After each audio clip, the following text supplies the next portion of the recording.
Have you ever noticed some people are really easy to love? And some people are a full-time puzzle.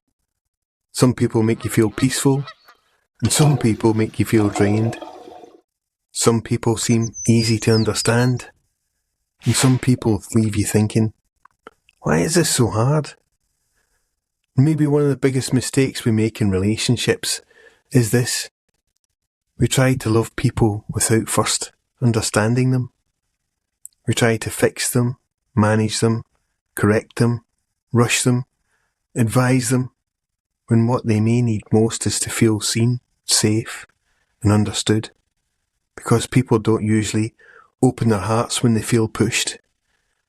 They open their hearts when they feel heard, when they feel known, and that changes everything. If you want to love others well, you need more than good intentions. You need wisdom, empathy, patience, boundaries, and understanding. Because not everyone carries life the same way. Not everyone hears love the same way. Not everyone responds to pressure in the same way. And not everyone is wired like you or like me. That's why relationships can get messy, because often we're trying to love people the way we would want to be loved, instead of learning how they need to be understood.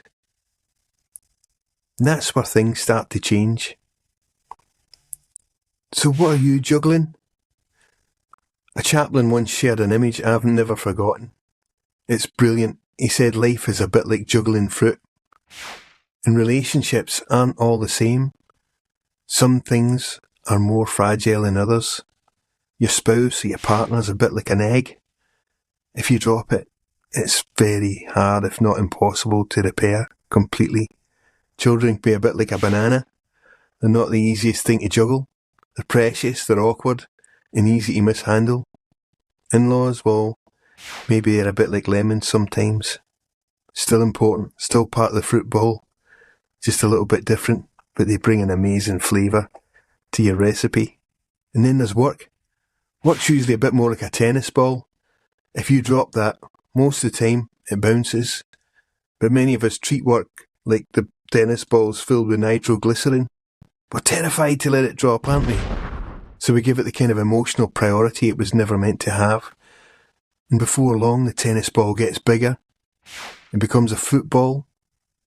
And if you're not careful, it becomes a beach ball. And then suddenly work has taken up all the oxygen in your life. Where the things that are actually more fragile get less care. That's not a good balance. Because if we don't get our priorities right, we can become very productive and very disconnected.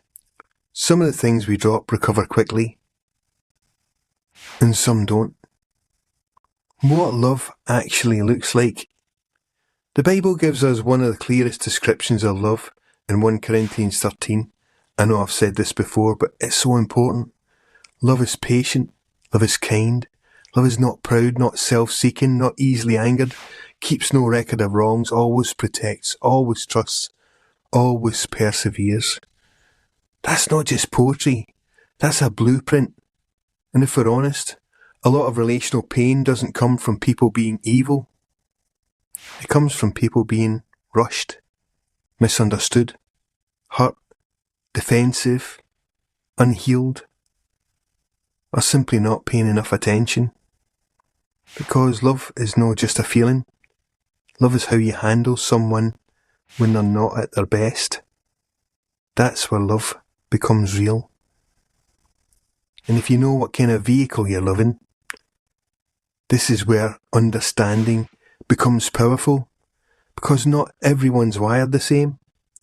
Some people are like a performance car, fast thinking, driven, capable, passionate, but sometimes a little impatient, hard to slow down, and easy to overheat. Some are more like an all-terrain hybrid, steady, adaptable, thoughtful, quietly strong, and they may carry more than they show. Some people are like a people carrier or a minibus.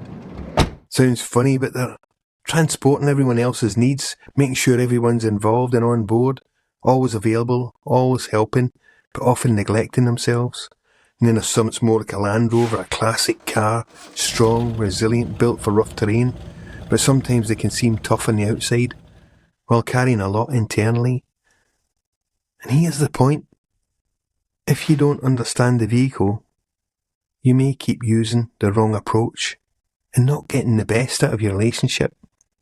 Some people need space, some need reassurance, some need calm, some need clarity, some need gentleness, some need time. And if you want to love people well, it helps to understand how they operate, what drains them, what helps them feel safe, and what love actually feels like to them. It's not manipulation. That's wisdom.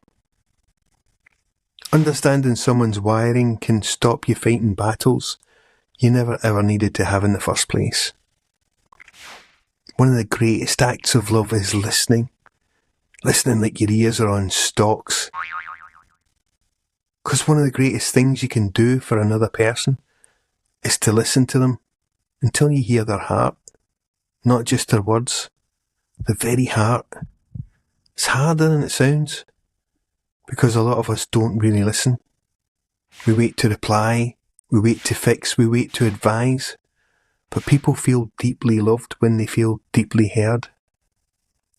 There's a quote that's often attributed to Theodore Roosevelt, changed my life. People don't care how much you know until they know how much you care. That's true. And empathy's powerful because it meets people at the level of what they're actually carrying. And there's another quote I love. Empathy's not thinking less of yourself. It's thinking of yourself less. That's beautiful. It doesn't mean you have to become a doormat. It means making enough space for someone else's reality to matter. Being curious to know that person on a deep level. And Scripture says in Philippians 2 that we should value others above ourselves.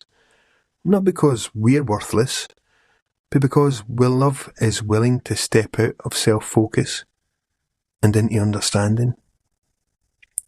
Some people don't need your answer first. They need your attention first. So this last bit now is connect to the heart, not just the behaviour. I love this. There's an old story about a president and his grandson, and they're trying to get a young calf into a barn. They pushed it, they pulled it, they shouted at it, they hit it with a stick, and the calf resisted the whole way. Only a couple of days old, and it was still too strong for them. But then a young milkmaid came along. She put her finger in the calf's mouth and gently led it into the barn. Why? Because she understood what the calf was actually responding to. Because it was still suckling, she connected with its core desire.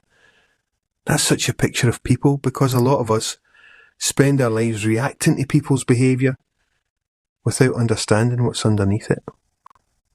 But when you understand what someone is hungry for safety, significance, belonging, for peace, to be heard, you stop treating them like a problem to control and start seeing them as a puzzle to solve, as a person to understand. And that changes the way you love. When you connect with what someone truly needs, you stop pushing where understanding would work better. Next then, love often looks like presence. Sometimes the most loving thing you can do for someone is not to say something impressive, simply to be with them well. That might mean eye contact, patience, not interrupting, sitting in the moment, a hand on the shoulder appropriately and with consent, asking, would you like me to pray for you? And if they say yes, pray over the things they actually opened their heart about. Not loudly, not performatively, not for the room, just for them. Quietly, personally, lovingly. And then, this really matters, remember what mattered to them.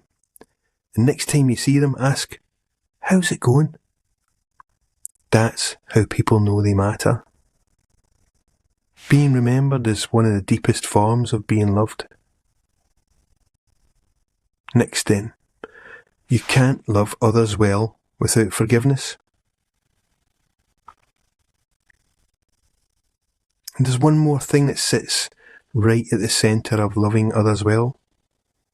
Forgiveness.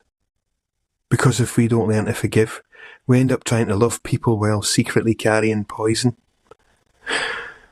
And bitterness is a way of torturing the person carrying it. Jesus taught us to pray, "Forgive us our trespasses as we forgive those who have trespassed against us." That's sobering, because if we're asking for mercy while refusing to give it, something in us hardens. And forgiveness doesn't mean pretending something was okay. It doesn't mean you need to trust an unsafe person. Definitely doesn't mean staying in abusive situations. Sometimes forgiveness and reconciliation are not the same thing. Forgiveness is not saying that didn't matter. Forgiveness is saying, I refuse to let what happened own my heart forever. That's a gift you give yourself as much as anyone else. And I know in my own life, if I hadn't learned to forgive, I would have missed some of the most beautiful things God had for me. Brian, have you repented of all your Bitterness sins? feels like punishment for them, Do you renounce the devil and all his but it often becomes a prison for us. Have you accepted Jesus Christ as your Lord and Saviour? The compass of life. This is exactly why I created the compass of life. This tool for measuring your ability to love. Because loving others well is not just about being nice.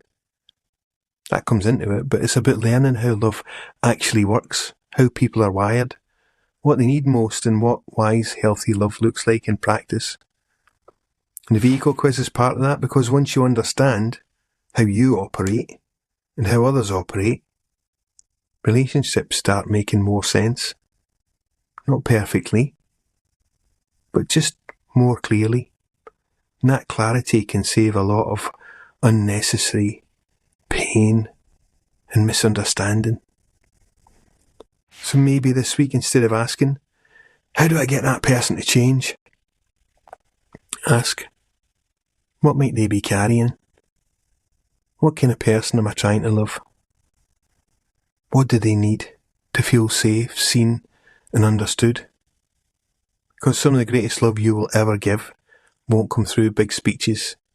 It'll come through patience, understanding, listening, presence and grace.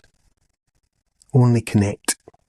And the better you learn to love others well, the more clearly people may begin to experience the heart of God through you.